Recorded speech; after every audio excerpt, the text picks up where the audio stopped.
Good evening, everyone. This is Reading for Charity again.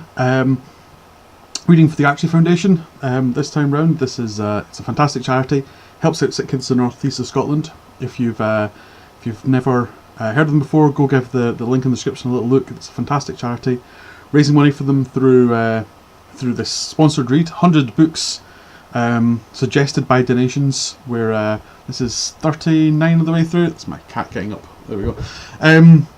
30 of the way through, 39 of the way through, I can't remember where we are now. And this has been the longest stretch getting this one done, the Dark Tower getting finished. It's quite humorous actually, the advert on Twitch that loaded up when I checked the stream just before we start was actually an advert for the Dark Tower. So obviously either it knew or it's just a standard one because it's out this week, I don't know. But yes, The Dark Tower, the long final end of the Dark Tower series by Stephen King, an absolutely mammoth epic, which I have a weird set of issues with. It's hard to kind of talk about the final book without talking about the entire series as a whole. So I'll probably be talking about the entire series as a whole. It makes it a lot easier for me because I now have all the books jumbled up in my head. It's hard to know where some of them began, some of them finished, and what happened in some of them and others, because King has basically taken the books and... not one of his books is a book, it's either a book and a half or 2/3 of a book. And somewhere between the 7 books you kind of get 7 books. It really should be more like 10. This, for example, Dark Tower, this one, this isn't a single book, this should probably be 2 or more likely 3 books. Shorter ones, because of everything that gets covered in this. I think I got about a third of the way through the book and thought, "Oh, he's almost finished. This is surely the start of the end now. This is the last little bit." And no, there was you went and did a whole 10 other things at that point, and it's like, well, okay, probably up to that point you should have chopped off and when he defeats the breakers, when he breaks up the camp at the breakers.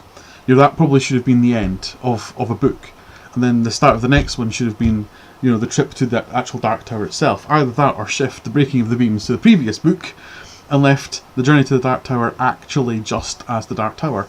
Same with the saving of Stephen King, saving in inverted commas of Stephen King.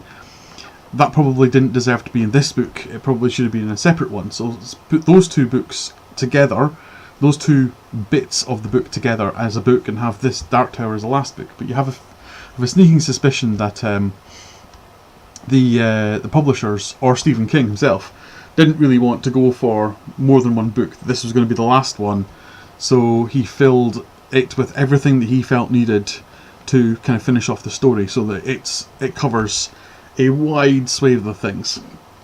And I think that's part of the problem. Sorry, Bill Walter. I think that's part of the problem that Stephen King has. There's he had so many open threads in this book through the series that he tried to tie up in this book. It was absolutely a mess. For example, there's absolutely no reason why Shimi should reappear in this book, but Shimi does reappear in this book from the Wolves of Kala. Not the Wolves of Kala? No, previous one. The one where they go back and talk about Susan Delgado, whichever one that's in. There's absolutely no reason for Shimi to reappear, and yet he does in this book. And you're like, I don't understand why Shimi's now reappeared. There's absolutely no reason for Shimi to reappear and become a world-altering psychic, which is, the next, which is what he becomes. It's like, well, there's absolutely no inkling of that previously, and the fact that they bring in psychic powers where they were using magic before, especially with Reese, the witch, Cruz. When they were using magic before and they switched to psychic powers now, it's like Stephen King's just throwing more things at the wall. It's like, well, do you mind if you just left it as magic? It would have been fine. If the Breakers were using magic rather than psychic powers, that would have been fine. But he didn't. He brought in psychic powers. He turned Shimi into one of the most powerful psychics in the multiverse, and moved on from there. And you're like, I don't understand why you've done that.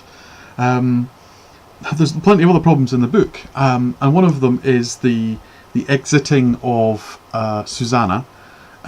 King obviously couldn't find a good way of getting rid of Susanna, And so you literally just wrote, and she had a dream. So she leaves. I was like, right, okay, fair enough.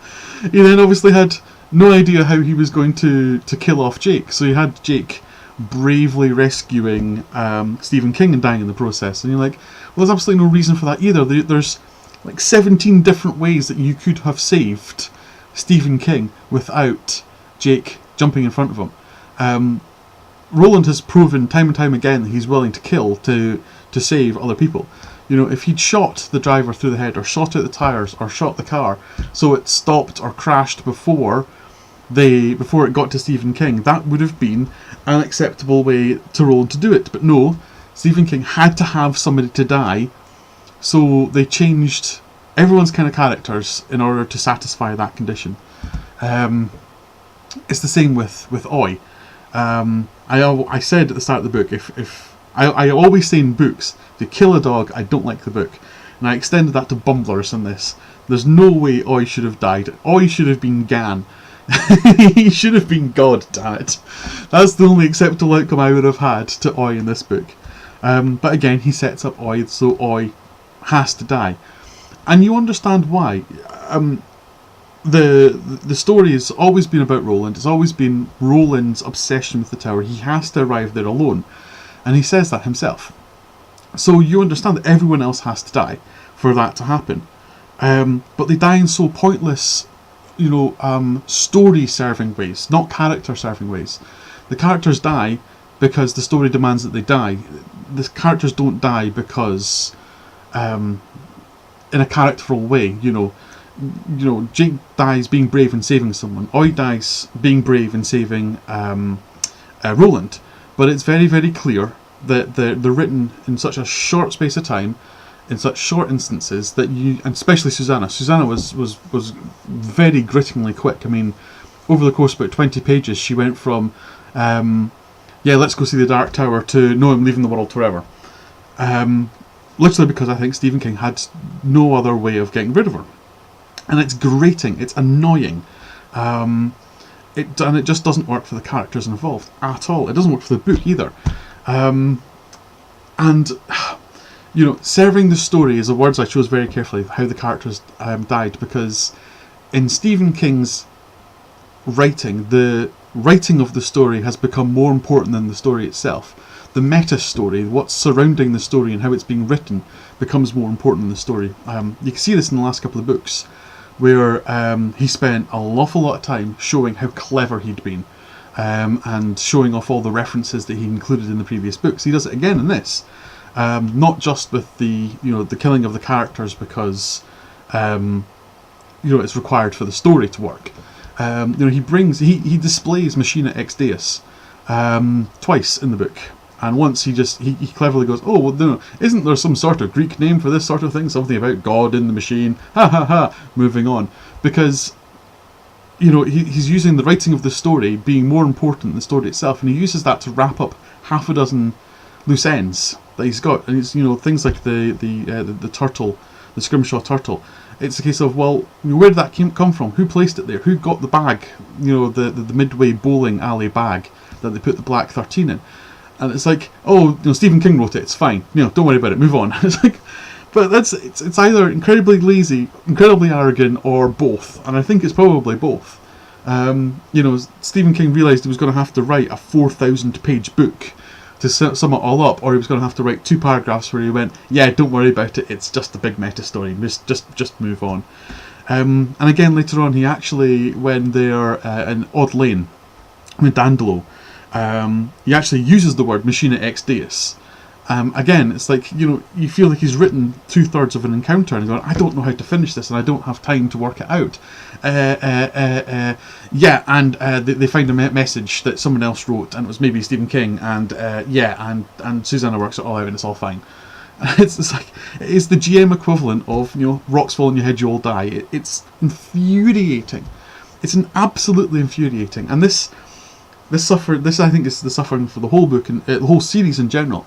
I love the universe that Stephen King has created for the Dark Tower to exist in. I think it's a fascinating universe, with the inner world, the mid-world, end world, You know, the fact there's keystone worlds, the multiverse, you know, moving in between them, the Mani, you know, the whole setup is brilliant, and it's completely ruined by the fact that Stephen King has then tried to write a story in it.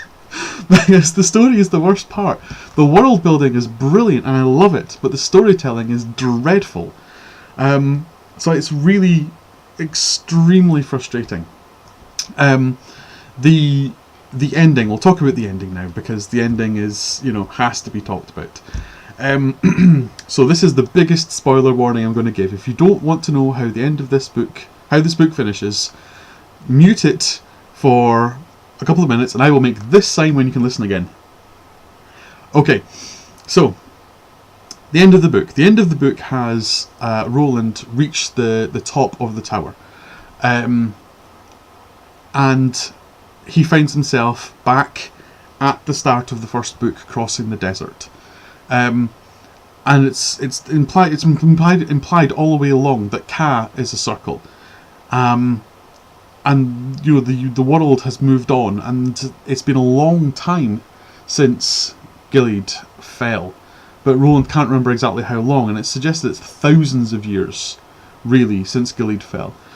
And time is malleable, and space is malleable, and everything else. And he reaches the top of the tower, and he gets put back to the start again. And the point is, you don't know why, other than some meta-esque, you know, the wheel turns and everything is cyclical, and he actually uses the lightness of being metaphor in the books. You know, Soren Kierkegaard has lots and lots to answer for in all the books I've read so far, and again in this one, goddammit. When he reaches the end of the book and circles all the way back to the beginning again, it's massively frustrating because it makes everything that's gone before pointless. Every single character in the book is meaningless to the story. And that's hugely frustrating. Susanna doesn't matter, Jake doesn't matter, Eddie doesn't matter, Ted doesn't matter, Shimi doesn't matter, Susan Delgado doesn't matter. There's not a single character in the story that matters. Not even Roland matters. It's massively frustrating, you know, because what makes it the most frustrating is because he now has the Horn of Eld. So the tower has affected the loop, has changed the starting point of that loop. He gets back to the start of the desert, but this time he has the Tower of the Horn of Eld, which is an event that happened before the start of that loop. Now, it has an interesting side effect, in that you can then perhaps make a film of what happens next, where the gunslinger is, for example, black, because, you know, if it's a circle and the tower can change anything when he goes back to the start of that loop, then yeah, he can be black and his father was black, or he could be a woman, or he could be, you know, a bumbler.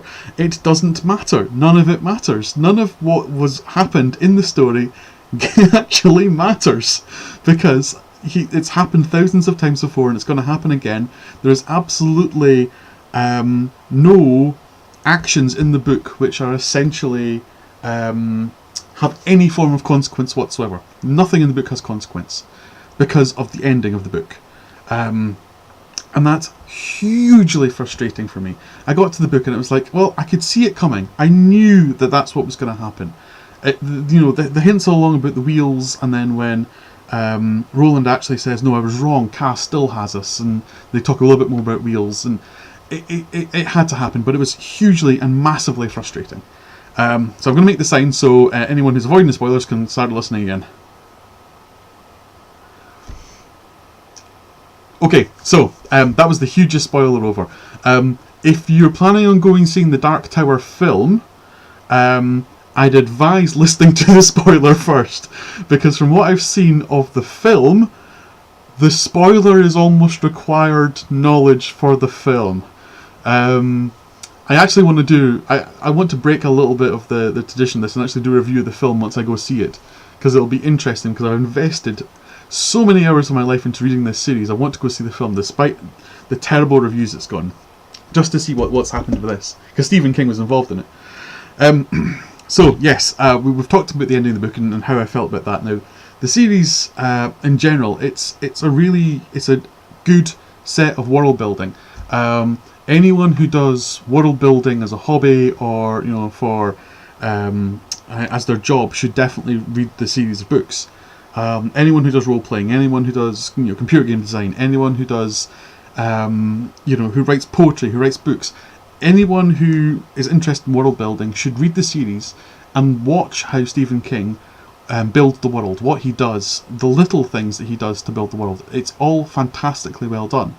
Everything from the way the gunslingers work to even the way that the wolves come through, the train lines, the way the world's moved on, the elements of the wastelands, they all tie together into a coherent mess almost, because of the way that time and space is essentially malleable in the books. They're stuck together, but they're stuck together so cleverly and so well that they're relevant to each other. But again, ignore the writing, because the story is essentially crap. But the world building is brilliant. So, I'm going to stop with the ranting, because I will rant a very, very long time about this book. My feelings on the whole thing. So I'll do the whole. Should you read this book? Should you read this book? If you've read the rest of the series, then yes, you should read this book. Otherwise, you won't know how it ends. If you've never read any of the rest of the series, you'll be very confused about just about everything that's going on in this.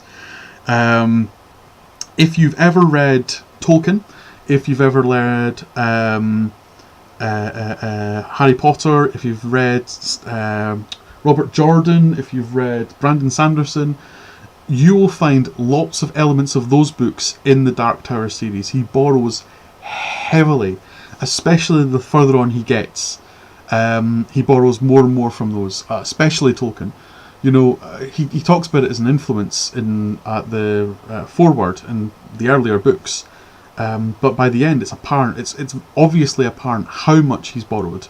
When the Crimson King becomes more and more prevalent in the book, the more and more like Sauron he becomes. The giant crimson eye, the tower metaphors, the two of them, is pulled straight from Tolkien. The trek across the Dark Lands to get to, the Dark Tower, the Promised Land kind of idea, ripped straight out of Tolkien. The fact that at the end of the story, and this isn't spoiler, it's slightly spoiler. There is a sidekick who actually does the defeating of the bad guy rather than the hero. And yeah, I'm not even going to go into a rant about the Machina X Deus that is the artist. The artist is just so shockingly added because King didn't know how Roland was going to defeat the Crimson King. So Roland doesn't defeat the Crimson King. He gets someone else to do him for him. A character that exists solely for the purpose of getting rid of other people and solving King's problems. The artist is just a horrible character. Horrible.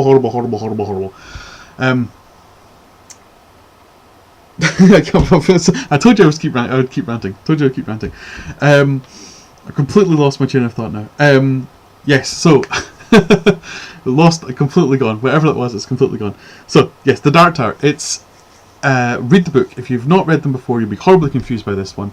If you've read the rest of them, read this one. Just to find out how it ends.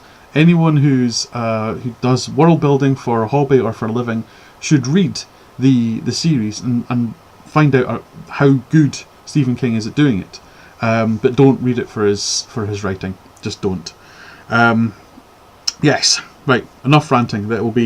That's 20 minutes of ranting's enough, I think. Next week, Sunday. I should be back in time on Sunday to do a review. Like I said in the last one, if I'm not back from London, I'll be doing it on Monday. But it will be Gaz, the autobiography of Geordie Shore's ultimate lad, Gaz and my parsnip. Yes, thank you I know who put this book on my list, but thank you for that. Yeah, so that'll be interesting. But that'll be Sunday or Monday, depending on when I get back up the road from London. Until then, thank you very much for watching. Thank you very much for listening. This is Reading for Charity. We're reading for the Archie Foundation. Brilliant charity that supports kids in the northeast of Scotland. Sick kids in the northeast of Scotland, especially ones that have to go into hospital. They do really, really good work. Proud to support them. We've raised over £750 so far. I really, really, really want to make it up to 1,000 by the time I finish. I'm about 29 books through this, so almost a third of the way through. 67 more books to go. 67? No, that would be 2/3. 81 books to go. If I can get £250 by the end of that, it would be absolutely fantastic. Yes, so Wednesday will be the next one. No, not Wednesday, this is Wednesday. Sunday will be the next one for Gaz. You can tell I'm frazzled today, can't you? It's just not working. I'm not even drinking alcohol, this is just water. So, until Sunday, thank you very much. Thank you very much for watching. Thank you very much for listening. This has been Reading for Charity. Good evening.